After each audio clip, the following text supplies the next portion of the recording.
Hello everyone, आप सभी का स्वागत है हमारे YouTube channel the university of mathematics में। आज हम लोग क्लास 9 का ऑब्जेक्टिव क्वेश्चन का सॉल्यूशन करेंगे।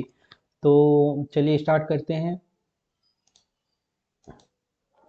हम लोग का फर्स्ट क्वेश्चन है, the point 0, -4 lies in. Point 0, -4 कहाँ पे लाई करेगा? तो हम लोग को बात किया जा रहा है 0, -4 का। तो यहाँ पे x इक्वल टू मेरा होगा 0, y इक्वल टू है मेरा -4। तो यहाँ पे x इक्वल टू 0 है, x इक्वल टू 0 मतलब y एक्सिस मेरा, y एक्सिस का y एक्सिस पे मेरा पॉइंट लाई करेगा। x इक्वल टू 0 मतलब y एक्सिस, मतलब पॉइंट मेरा y एक्सिस पे लाई करेगा। मतलब ना तो इसका आंसर क्वाड्रेंट 3 होगा, ना क्वाड्रेंट 4 होगा, ना x एक्सिस होगा। और सेकंड बात, यहाँ पे बोला गया है y इक्वल टू -4, मतलब y का नेगेटिव डायरेक्शन में मेरा लाई करेगा। सो करेक्ट आंसर होगा 1 का a number on the negative direction of y axis. चलिए अब नेक्स्ट क्वेश्चन हम लोग बनाएंगे। अगला क्वेश्चन हमको बोला गया है each side of an equilateral triangle is 2x centimetre. तो पहले हम लोग एक इक्विलेटरल ट्राइंगल लेते हैं। एक इक्विलेटरल ट्राइंगल हम लोग ले लिए।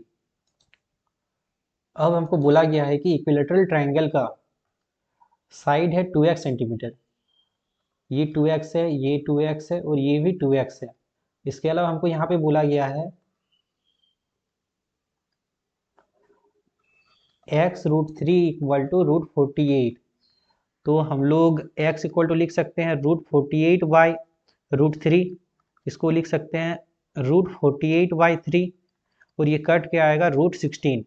तो √16 को हम लोग लिख सकते हैं 4। तो x का वैल्यू आया मेरा 4। तो 2x मतलब हो गया 2 × 4 इक्वल टू 8 सेंटीमीटर। तो ये वाला भी होगा 8 सेंटीमीटर, ये नीचे वाला भी होगा 8 सेंटीमीटर। तो इक्विलेटरल ट्राइंगल का प्रत्येक साइड कितना हो गया? 8 सेंटीमीटर हो गया। अब हम लोग जानते हैं एरिया ऑफ इक्विलेटरल ट्राइंगल होता है √3/4 इंटू साइड स्क्वायर। तो इसको लिख सकते हैं √3/4 इंटू 8 का स्क्वायर इक्वल टू √3/4 इंटू 64। अब 4 और यहाँ 16 कटेगा, इक्वल टू आएगा 16√3 सेंटीमीटर स्क्वायर, जो कि मेरा है ऑप्शन नंबर सी। चलिए अब नेक्स्ट क्वेश्चन सॉल्व करते हैं। अगला क्वेश्चन दिया हुआ है in the given figure O is the centre of the circle if C A B equal to 40 degree and C B A equal to 110 degree then find the value of x. तो हमको यहाँ पे दिया हुआ है ये वाला मेरा 40 डिग्री है, ये वाला मेरा 40 डिग्री है, सी ए बी मेरा 40 डिग्री है and C B A B C मेरा 110 डिग्री है। सी बी ए एक मिनट हाँ, सी ए बी मेरा 40 डिग्री है एंड सी बी ए मेरा 110 डिग्री है। ये मेरा 40 है, ये 110 डिग्री है। हमको निकालना है एक्स का वैल्यू, हमको निकालना है एक्स का वैल्यू। तो हम इसमें देख रहे हैं कि मेरे पास एक सर्कल है, मेरे पास एक सर्कल है और हम लोग जानते हैं कि यदि किसी सर्कल में कोई कॉर्ड यदि किसी सर्कल में कोई कॉर्ड यदि सर्कमफेरेंस पे कोई एंगल बनाता है, साथ में सेम कॉर्ड यदि सेंटर पे कोई एंगल बनाता है, तो सर्कमफेरेंस द्वारा बनाया गया एंगल डबल का डबल होता है सेंटर के द्वारा बनाया गया एंगल। मतलब यदि सर्कमफेरेंस पे x बनेगा तो सेंटर पे बनेगा 2x। सेम क्वेश्चन यहाँ पे देख रहे हैं, ये मेरा ए बी मेरा एक कॉर्ड है, ए बी कॉर्ड मेरा सी पे एक एंगल बना रहा है, साथ में ओ पे मेरा एक एंगल बना रहा है। सी मेरा सर्कमफेरेंस पे लाई कर रहा है एंड ओ मेरा सेंटर पे लाई कर रहा है। इसीलिए जो एंगल मेरा सी पे बनेगा उसका डबल मेरा ओ पे बनेगा। इसके लिए हमको सबसे पहले सी निकालना होगा। सी के लिए हम लोग देखते हैं in triangle A B C, angle C A B plus angle A B C plus angle B C A equal to होगा 180 degree. Angle C A B equal to हमको दिया हुआ है 40 degree, angle A B C equal to दिया है 110 degree and angle B C A हमको दिया हुआ नहीं है, तो angle B C A equal to मेरा 180 डिग्री हो गया। अब 110 plus 40 150 degree, 150 degree plus angle B C A equal to होगा 180 degree. Angle B C A equal to हो गया 180 डिग्री माइनस 150 डिग्री, तो एंगल बी सी ए मेरा निकला 30 डिग्री। तो मेरा यहाँ पे 30 डिग्री बन रहा है। अब इसका डबल बनेगा मेरा सेंटर पे, इसका डबल मतलब 60 डिग्री बनेगा। एंगल वो मेरा क्या होगा, तो angle x, x equal to क्या होगा 2 एंगल सी। 2 एंगल सी मतलब 2 इंटू 30 डिग्री, 2 इंटू 30 डिग्री मतलब 60 डिग्री। सो मेरा सेंटर पे बनेगा 60 डिग्री का एंगल। सो ऑप्शन नंबर होगा मेरा डी, 3 का होगा डी नंबर। अब नेक्स्ट क्वेश्चन हम लोग देखते हैं। अगला क्वेश्चन दिया हुआ है एबीसीडी एक रोम्बस है, तो हमको निकालना है एक्स और वाई का वैल्यू। एबीसीडी एक रोम्बस है, रोम्बस से हम लोग एक चीज जानते हैं कि रोम्बस का डायगोनल एक दूसरे को परपेंडिकुलर बाइसेक्ट करता है। डायगोनल एक दूसरे को परपेंडिकुलर बाइसेक्ट करेगा, मतलब यहाँ पे मेरा 90 डिग्री बनेगा। अब यहाँ पे हम लोग देख रहे हैं in triangle A O B, angle O A B plus angle A O B plus angle A B O equal to 180 degree होगा। ओ ए बी मतलब 40 degree plus A O B मतलब 90 degree plus angle A B O equal to 180 degree होगा। 90 plus 40 130 degree plus angle A B O equal to 180 degree होगा। तो angle A B O equal to होगा 180 minus 30 मतलब 50 degree. सो x का value मेरा कितना आया 50 डिग्री। तो एक्स का वैल्यू मेरा सिर्फ यहीं पे डी में ही मेरा 50 डिग्री है। सो 4 का आंसर होगा ऑप्शन नंबर डी। हमको इसमें y का वैल्यू निकालने का जरूरत नहीं पड़ा, क्योंकि चारों ऑप्शन में सिर्फ डी के पास x का वैल्यू था, तो अभी y का हमको जरूरत नहीं पड़ा। चलिए नेक्स्ट क्वेश्चन बनाते हैं। नेक्स्ट क्वेश्चन है 4 का पावर x माइनस 4 का power x minus 1 equal to 24 है। तो हमको 2x का पावर x का वैल्यू निकालना है। तो इसमें हम लोग 4 का पावर x कॉमन लेते हैं, तो मेरा बचेगा 1 माइनस 4 का पावर माइनस 1 इक्वल टू 24। 4 का पावर x, अब 1 माइनस 4 का पावर माइनस 1 को लिख सकते हैं 1/4 इक्वल टू 24। 4x 1 माइनस 1/4 यदि एलसीएम लेते हैं तो होगा 4 माइनस 1/4 मतलब 3/4 इक्वल टू 24। तो 4x इक्वल टू हम लोग लिख सकते हैं 24 इंटू 4/3। अब 3 1 जा 3 और 3 8 जा 24, तो 8 इंटू 4 हो गया 32। अब 4 का पावर x को हम लोग लिख सकते हैं 2 का पावर 2x और 32 को लिख सकते हैं 2 का पावर 5। तो 2x इक्वल टू हो गया 5, x इक्वल टू हुआ 5/2, x इक्वल टू हुआ 5/2।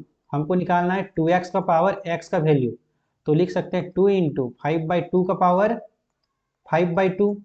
अब 2 2 कैंसिल हुआ, 5 का पावर 5/2 रहा, तो 5 का पावर 5/2 मतलब 5 का स्क्वायर इंटू 5 का पावर 1/2 होगा। 5 का स्क्वायर मतलब 25, 5 का पावर 1/2 मतलब √5। तो इसका आंसर होगा 25√5, जो कि मेरा है ऑप्शन नंबर बी में। चलिए नेक्स्ट क्वेश्चन, क्वेश्चन नंबर 6। हमको दिया गया है कि गिवन फिगर में angle B equal to angle C है और एडी परपेंडिकुलर है बीसी का। तो ट्राइंगल एबीडी कॉन्ग्रुएंट हुआ ट्राइंगल एडीसी का कौन सा रूल से? तो in triangle ABD and triangle ADC angle B equal to angle C है, गिवन है। इसके अलावा angle ADB equal to angle ADC है और 90 डिग्री, बोथ दोनों 90 डिग्री है। And angle side AD equal to side AD मेरा कॉमन निकलेगा, दोनों ट्राइंगल में कॉमन है, तो दोनों मेरा कॉन्ग्रुएंट हो गया ट्राइंगल एबीडी मेरा कॉन्ग्रुएंट हो गया ट्राइंगल एडीसी का। कैसे कॉन्ग्रुएंट हुआ? एंगल एंगल साइड से, एंगल एंगल साइड रूल से। सो इसका ऑप्शन होगा आंसर ऑप्शन नंबर डी। चलिए नेक्स्ट क्वेश्चन, क्वेश्चन नंबर 7 अब बनाते हैं। 7 बोला गया है how many line passes through 1 point, एक पॉइंट से कितना लाइन पास हो सकता है। तो सबसे पहले हम लोग एक पॉइंट लेते हैं, अब इससे कुछ लाइन पास करके देखते हैं। चलिए एक लाइन पास हुआ, 2 लाइन पास हो गया, 3 लाइन पास हुआ, 4 लाइन पास हुआ, 5 6, मतलब इसमें हम लोग बहुत सारा लाइन पास कर सकते हैं। कितना लाइन पास कर सकते हैं? मेनी। तो किसी भी पॉइंट से हम लोग मेनी लाइन पासिस कर सकते हैं। Question number 8, the degree of the zero polynomial is, zero polynomial का डिग्री कितना होता है? तो जीरो पोलिनोमियल का डिग्री होता है नॉट डिफाइंड। जीरो पोलिनोमियल का डिग्री को हम लोग डिफाइन नहीं कर सकते, नॉट डिफाइंड होगा। अगला question, simplest rationalisation factor of 2√2 minus √3 क्या होगा? तो यहाँ पे मेरा माइनस है, तो उसका रैशनलाइजेशन फैक्टर होगा प्लस। तो देखते हैं कहाँ पे प्लस है। प्लस मेरा ऑप्शन नंबर बी में है, 2√2 प्लस √3 मेरा ऑप्शन नंबर बी में है। सेम मेरा यही क्वेश्चन, सेम मेरा यही रहेगा, बस यहाँ पे जो माइनस था उसका जगह प्लस हो जाएगा, यदि प्लस रहता तो माइनस हो जाता, तो यहाँ मेरा माइनस था तो यहाँ पे मेरा प्लस आ गया। सो इसका आंसर होगा ऑप्शन नंबर बी। चलिए लास्ट क्वेश्चन 10 नंबर देखते हैं। बोला गया है मेरे पास एबीसीडी एक पैरेललोग्राम है, मेरे पास एबीसीडी एक पैरेललोग्राम है। तो हम लोग सबसे पहले वो पैरेललोग्राम ड्रॉ करते हैं। अब इसके बाद बोला गया है कि दोनों का डायगोनल, तो पहले डायगोनल हम लोग ड्रॉ कर लेते हैं।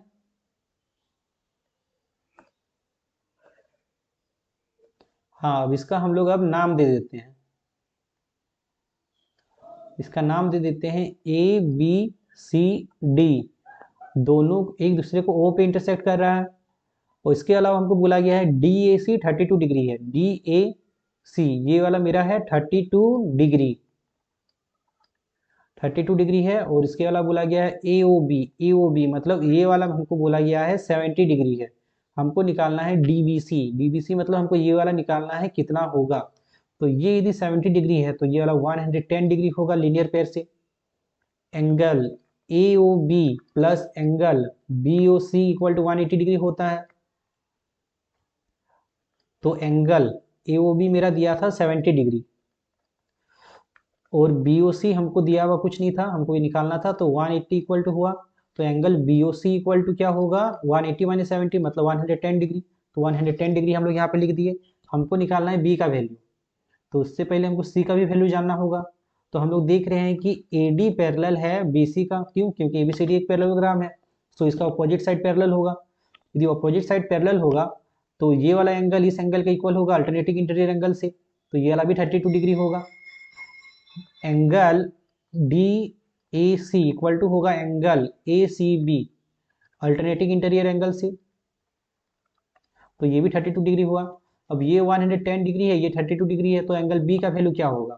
तो इन ट्राइंगल